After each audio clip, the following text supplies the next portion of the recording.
खाली आहे बघा ती खाली आहे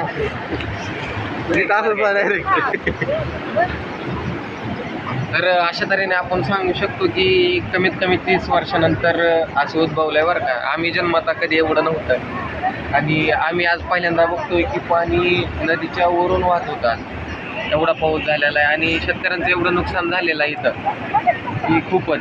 आमच्या 2 स्मशानभूमी इथं पाण्याखाली गेलेले आहेत आणि आज एवढं दुर्दैव म्हणायचं की 2 दिवसाखाली एक जणाचा मृत्यू झालेला होता.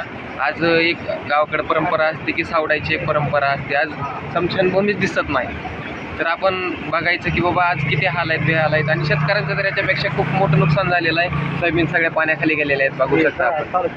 तर कळंब तालुक्यामध्ये ओला दुष्काळ जाहीर करावा सरकारने या गोष्टीकडे लक्ष द्यावं आणि खास करून ओमराजे आणि कैलास पाटील यांनी येऊन साक्षात येऊन बघावं. आपण जिथं नाही तिथं बाकी जिल्ह्यामध्ये तालुक्यामध्ये भूम वाशी तिकडं जाऊन पाहणी करताय तर इकडं पण येऊन हळदगाव सातेपळ वाबोली या ठिकाणी पाहणी करावी.